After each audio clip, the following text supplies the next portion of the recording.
سلام الله عليكم أزول في اللون شالوم. مرحبا بكم في حلقة جديدة من سلسلة حلقات يهودي من بلدي. حلقة جديدة وشخصية جديدة ستتعرفون عنها لأول مرة، تابعونا. هو فنان شهير، هو ممثل كوميدي ومخرج ومغني مغربي يهودي، برع في أداء وان مان شو. ولد لعائلة يهودية أمازيغية في مدينة الدار البيضاء بالمغرب عام 1971. نشأ داخل أسرة يهودية مغربية يتحدث العربية واللهجة المغربية بطلاقة، بالإضافة إلى اللغة الفرنسية والعبرية والإنجليزية. يهودي مغربي يحمل 3 جنسيات، وهي المغربية والجنسية الكندية والجنسية الفرنسية. ترعرع في بيئة متوسطة بأحد أحياء الدار البيضاء. عرف بشغبه عندما كان تلميذا مغربي قبل أن يكون كنديا أو حتى فرنسيا، وافتخاره بمغربيته حاضر بقوة في حفلاته وأيضا في زياراته المتكررة للمغرب. وعدد من أفراد عائلته يعيشون في أمان بالدار البيضاء حيث نشأ، فهو مغربي وأجداده ووالداه لم يجرفهم تيار الهجرة وبقوا في أرض المغرب إلى يومنا هذا. هاجر إلى كندا من أجل الدراسة وعمره 17 سنة، ثم انتقل إلى باريس من أجل إكمال تحصيله الدراسي. ابتدأت مسيرته مع التمثيل في سنة 1995، نجاح وضعه في قمة عرش الفكاهة الفرنسية، كما قام بالتأييد والتضامن مع وطنه الأم المغرب، حيث قام سنة 2004 بأعمال تضامنية ساند فيها ضحايا زلزال الحسيمة.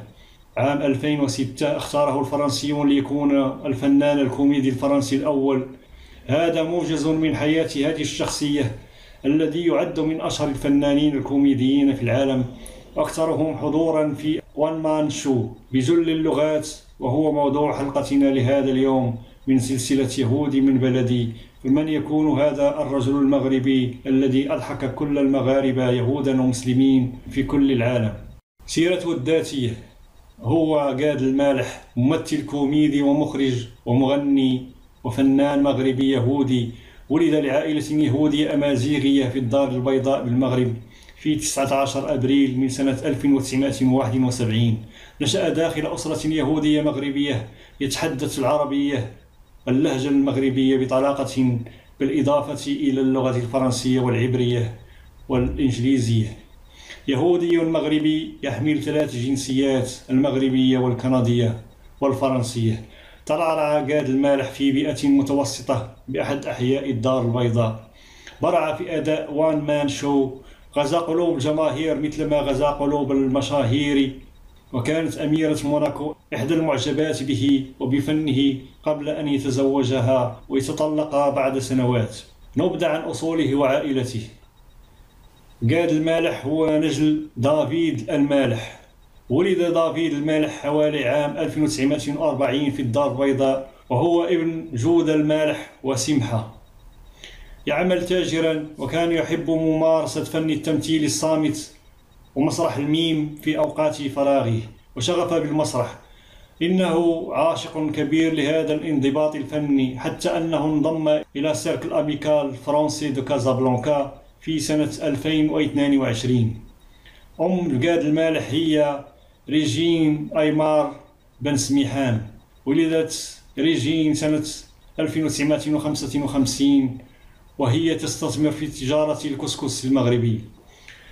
لقاد المالح أخت وأخ، فهو شقيق الممثل المغني آريي المالح الذي ولد سنة 1975، وهو أيضا ممثل كوميدي. وكذلك أخته هي جوديت المالح، ولد سنة 1969، مؤلفة ومخرجة، وقد تعاونت أخته جوديت معه عدة مرات كمؤلف ومخرج. من أبنائه هناك نوي المالح ورفائيل المالح. بدأ ابنه نوي مهنة عرض الأزياء في عام 2017. مثل كل أفراد العائلة في فيلم لقاد المالح، وهي كوميدية جمعت كل أفراد العائلة. في السابق كان والده ممثلا في عدة أفلام. الحياة الشخصية: في عام 2001 تزوج جاد المالح من الممثلة آن بغوشي وأنجب ولدا اسمه نوي، وهو من مواليد 2001. ثم انفصل الزوجان في عام 2002. اعتبارا من عام 2011 كان جاد المالح على علاقة مع شارلوت كاسيراغي ابنة كارولين أميرة هانوفر وأميرة موناكو. في مارس 2013 أصبحت علاقته مع شارلوت كاسيراغي أصبحت هذه العلاقة معروفة، ووفقا للصحافة ففي 17 ديسمبر من سنة 2013 ولد رفائيل في موناكو، وهو الابن المشترك لجاد المالح والأميرة شارلوت كاسيراغي.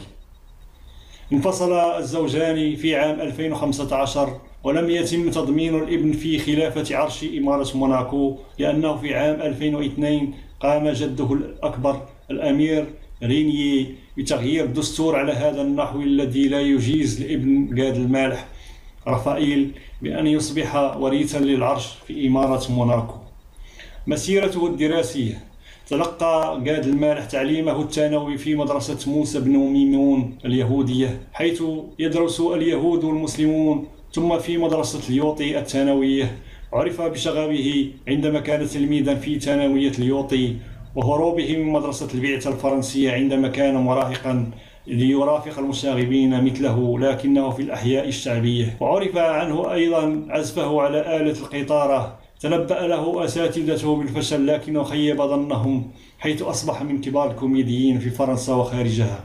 تميز جاد المالح ببراعة في إضحاك الحضور من دون صخب، وأناقة في اختيار مفرداته، وسرعة بديهته من غير تكلف. في عام 1988 هاجر جاد المالح إلى كندا من أجل الدراسة، وعمره آنذاك 17 سنة.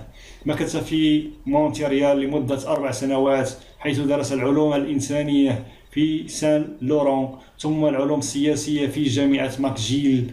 عمل في الإذاعة وكتب قصصا مضحكة، وأدى في النوادي الليلية، وقدم دورة تدريبية احترافية لمدة 3 سنوات. ثم انتقل من مونتريال إلى باريس سنة 1992، حيث درس لمدة 2 ونصف تقريبا في مدرسة المسرح المرموقة كور فلورون، وهي مدرسة فرنسية مشهورة للفن المسرحي.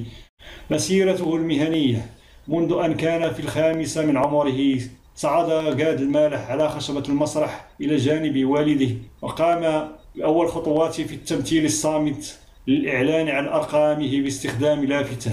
مفتونا بعالم الترفيه، كان يحلم بأن يصبح مايكل جاكسون آخر، ثم استوحى الإلهام من عمله على الجسد والإيماءات. ابتدأت مسيرة جاد المالح مع التمثيل في سنة 1995، حيث قام بأداء أول عروضه الفكاهية على خشبات المسارح الفرنسية. فكانت البداية مع ديكالاج، لكن محطته مع النجومية كانت في عرضه الكوميدي لا في نورمال، والتي جال بها في دول عديدة كفرنسا وكندا والمغرب. بعد هذا العرض كان الموعد مع عرضه لوتر سي موا، والذي لاقى نجاحا باهرا في فرنسا وكندا والولايات المتحدة الأمريكية، نجاح وضعه في قمة عرش الفكاهة الفرنسية، حيث تم اختياره في يناير 2007 كأكثر الشخصيات الفرنسية مرحا. إلى جانب العروض المسرحية، نشط جاد المالح في تأدية مجموعة من الأفلام إلى جانب كبار الفنانين الفرنسيين. في عام 2006 اختاره الفرنسيون ليكون الفنان الكوميدي الفرنسي الأول لذلك العام، ويعزم النجاح الكبير لعروضه الساخرة الفردية إلى قدرته الهائلة على استلهام مشاهد من الطفولة وتجاربه الشخصية، ومزجه بين ثقافة الإضحاك المغربية والفرنسية، وقدرته الحركية، فضلا عن توظيفه لتقنيات الرقص وإتقانه العزف على البيانو والقيطارة، مما يضفي عليه صفة فنان شامل. تجاوز جاد المالح حدود فرنسا، مشاركا في أدوار متفاوتة الأهمية في أفلام هوليودية من قبيل منتصف الليل بباريس لوودي ألين، وتانتان لستيفن سبيلبرغ، ولعب دور طباخ للنجم الباتشينو في جاك وجولي. دوره وسط المجتمع المغربي: جاد المالح واعي بشكل جيد لوضعه كيهودي مغربي، يتقاسم حبه لوطنه الأم وحبه لرفاقه ومعجبيه المغاربة المسلمين، وصلة الدم مع أقربائه الذين هاجروا نحو إسرائيل دون أن ينسيهم ذلك بلدهم المغرب. خلال مقامه بفرنسا لبى قاد المالح دعوة التلفزيون الفرنسي اليهودي للحديث عن أعماله الفنية فقط لا أكثر، وقدم نفسه كمغربي يهودي يعيش في فرنسا. قاد المالح لم يتنكر لمغربيته ولا تنكر ليهوديته ولا تنكر للبلد الذي أصبح فيه نجما وأن يكون يهوديا.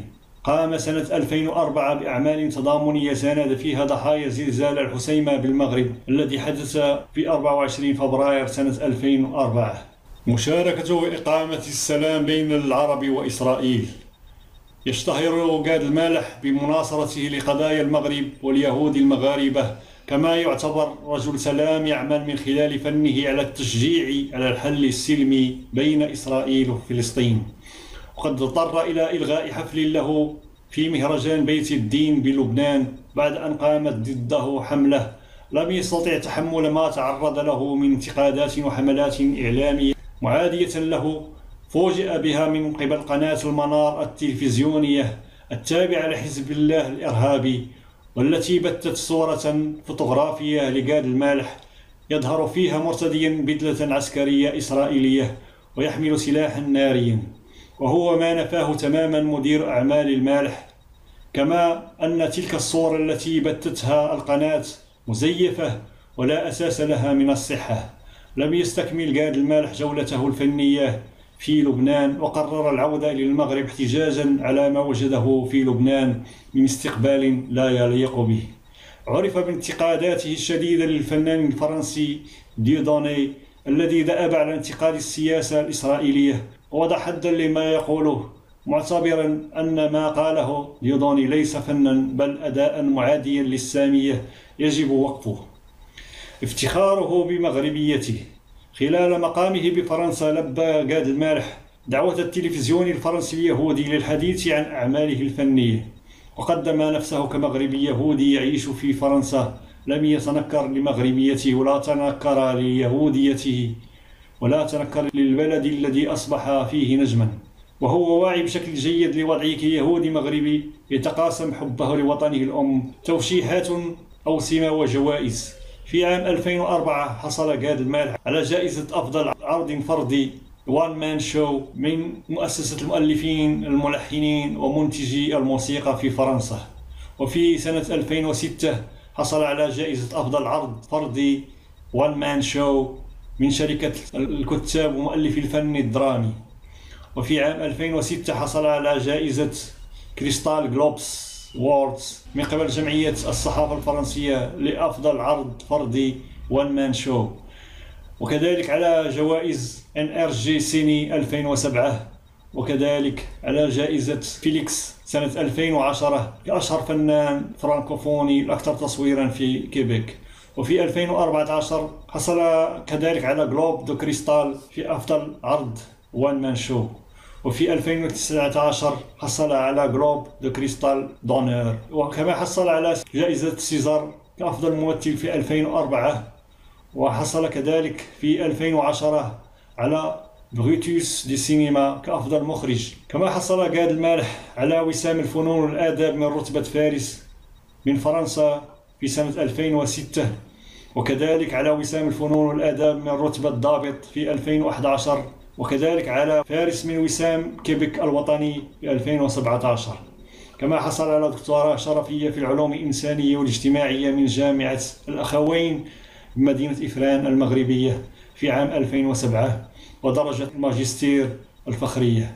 شكرا لتتبعكم، إلى لقاء آخر وشخصية أخرى من سلسلة حلقات يهودي من بلدي. دامت لكم الأفراح والمسرات.